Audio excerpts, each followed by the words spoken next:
Aujourd'hui on part mais en Équateur.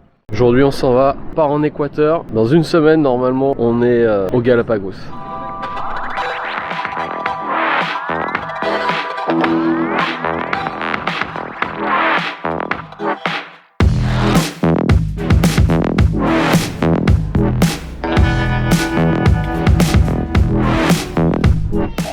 Deuxième jour en Équateur. Aujourd'hui, on va faire un truc trop cool.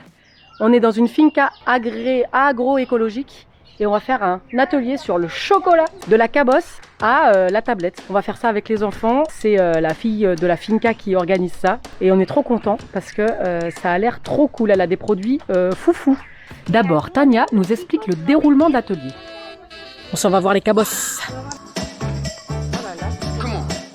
En premier, on visite son jardin de cacaotiers et elle nous présente les différentes espèces de cabosses qu'elle fait pousser.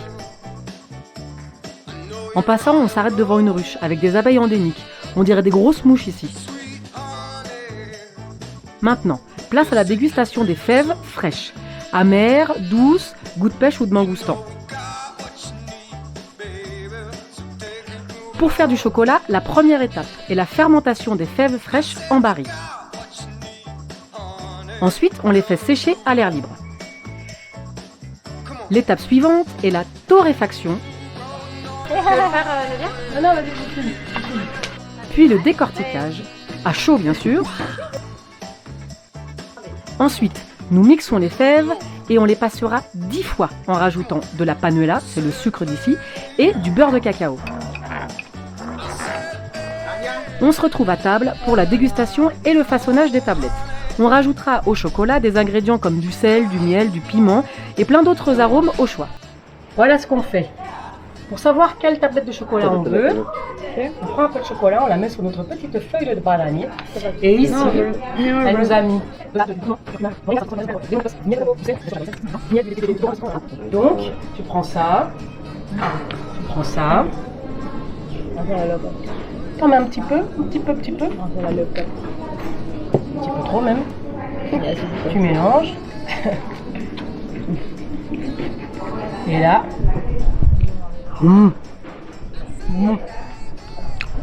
C'est très très bon. Une heure après, place au démoulage et à l'emballage.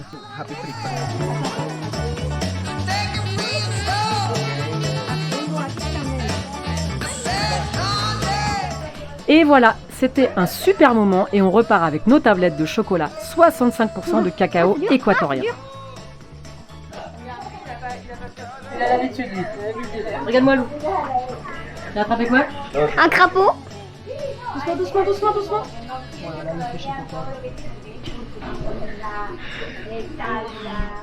Et voilà, on reprend la route. Ces paysages magnifiques. Mais pas seulement. C'est aussi la vie de famille. La routine, quoi. Ah regardez là-bas, c'est beau. C'est ça aussi. Le voyage en camion avec des enfants. La suite du programme nous emmène au Galapagos. Notre arrivée sous les nuages va nous réserver bien des surprises. Dès que nous posons les pieds sur la première des îles, on va croiser loups de mer, phoques, crabes rouges et iguanes marins. Et c'est que le début. C'est une chance incroyable de venir ici, sur les traces de Darwin. Une opportunité qu'il était impensable de ne pas saisir.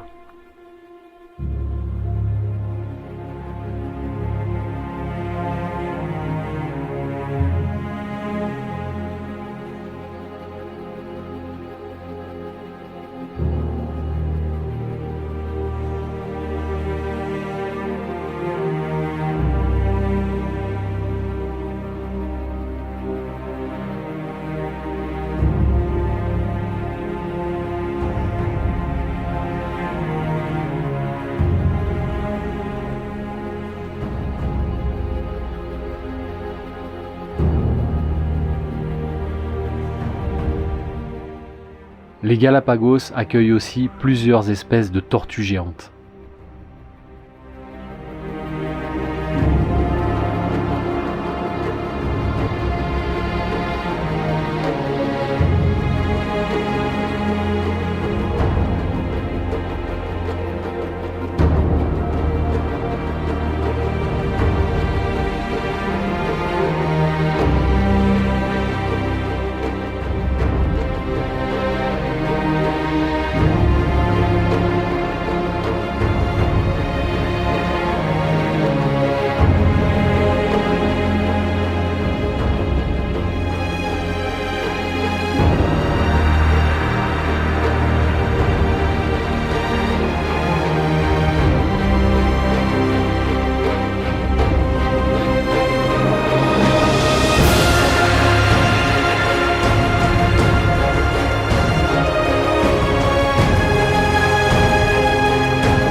très intéressant. Mais c'est-à-dire si cette tortue ici, cette mâle est plus d'un siècle, il est né avant que le parc national a été créé. Oui, parce que le parc national a été créé en 1959. Il a passé seulement 63 ans d'information, des études, de tout ça. Bon, après ces émotions, on arrive maintenant sur la deuxième île, Santa Isabella. Et là, je crois qu'on va juste chiller.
Et voilà un aperçu de cette semaine mémorable aux Galapagos.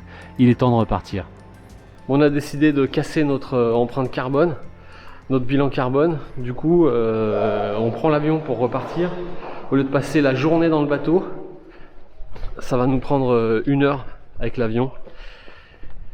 Évidemment. Et c'est un avion pour 9 personnes. Et il n'y a que nous. Et il n'y a que nous.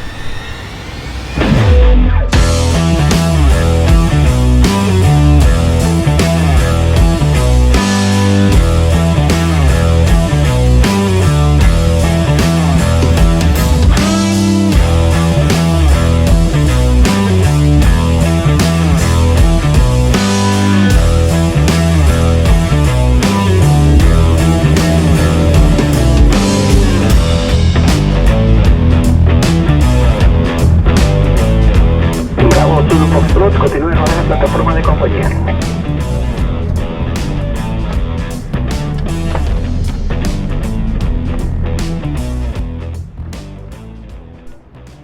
De retour sur le continent, enfin pas tout à fait. Côte Pacifique, sur un bateau, en quête d'un grand voyageur.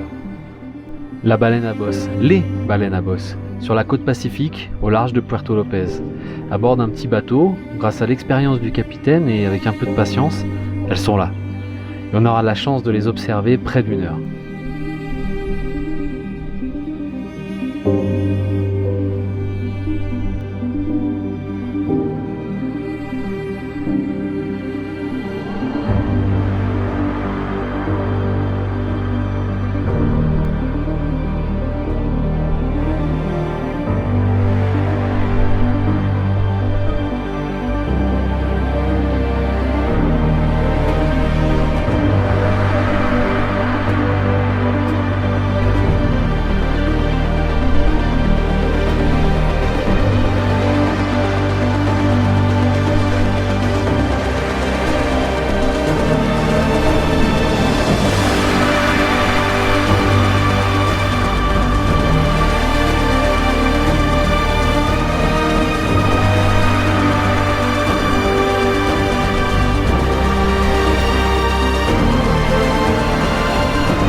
Waouh, l'Équateur est vraiment un pays incroyable et on va encore le découvrir dans les jours à venir. Mais avant ça, un passage obligé par le garage parce qu'on a un problème de frein. En réalité, c'est juste un capteur d'ABS qui doit être changé. Mais je suis vraiment content de ne pas avoir à le faire parce que ça s'avère un petit peu plus compliqué que ce que je pensais. Il aura fallu un petit peu plus de 3 heures aux mécaniciens de chez Mercedes pour en venir à bout. Et nous, on est délestés d'un peu plus de 200 €, mais on peut reprendre la route. On va faire un petit crochet par le parc botanique.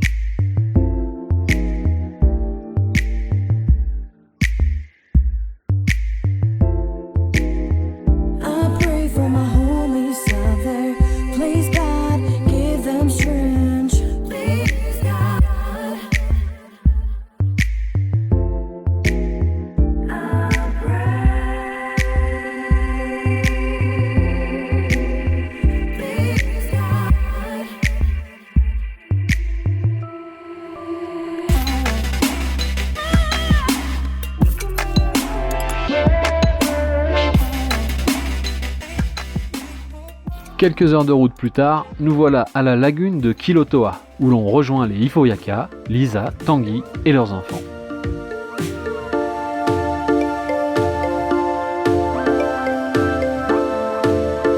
Elle est où là, Nadia? Alors, nous... Vas-y, j'ai que 5% de batterie, dépêche. Nous sommes à la Laguna des Quilotoa.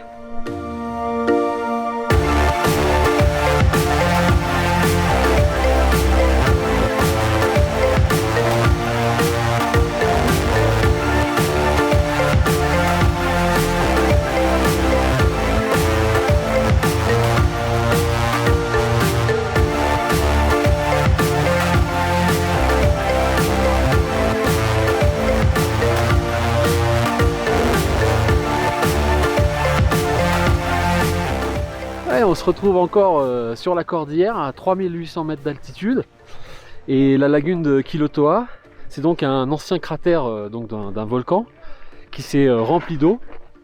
On n'a pas la chance d'avoir le soleil aujourd'hui, mais l'endroit est vraiment splendide.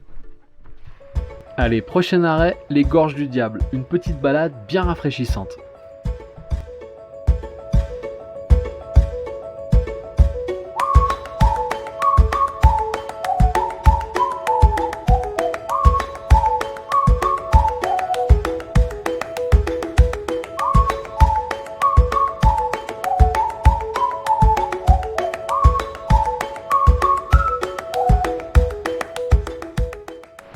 Bon, moi je vais monter par là, il y a un petit passage secret pour s'en rapprocher au plus près de la cascade.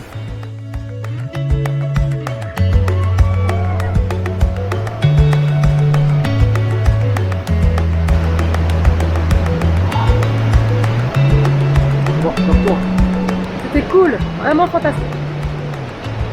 Impressionnant. Ah, faut remonter. Allez, on y va.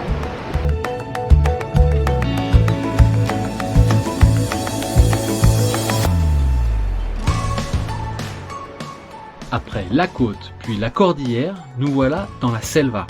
On touche du doigt l'Amazonie. Ce soir, on séjourne dans un endroit magnifique.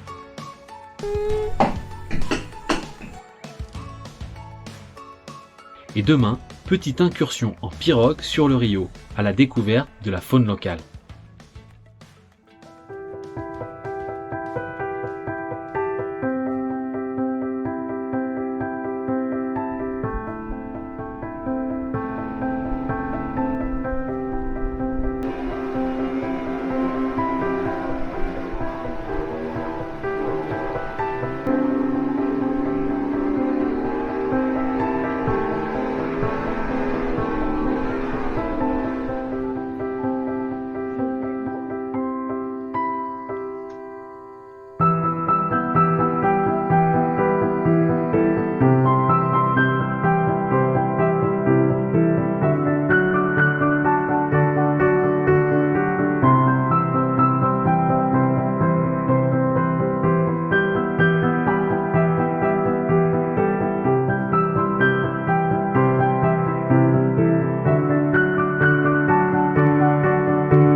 Voilà, c'est avec ces images qu'on va se laisser. Prochaine étape pour nous, la Colombie. En attendant, on vous embrasse et on se dit à bientôt. Ciao.